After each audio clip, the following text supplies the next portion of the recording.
المردم میگوید که امر بالمعروف والا چی کار است که در امور شخصی ما مداخله میکنه.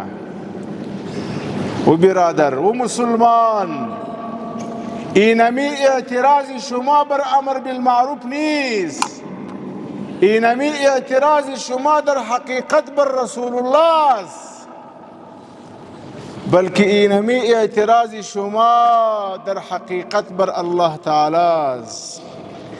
در امور شخصی شما، در حجاب و در پرده ما و شما الله تعالی مداخله کرده. الله تعالی رسول الله را امر کرد: یا ایها النبی قل لازواجك وبناتك ونساء المؤمنين يدنين عليهن من جلابيبهن.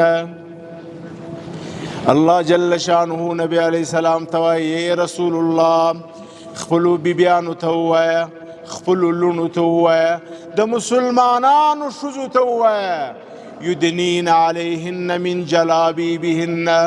دی کله چې د کور څخه د ضرورت لپاره وځي، دی په ځان باندې جلباب واسي،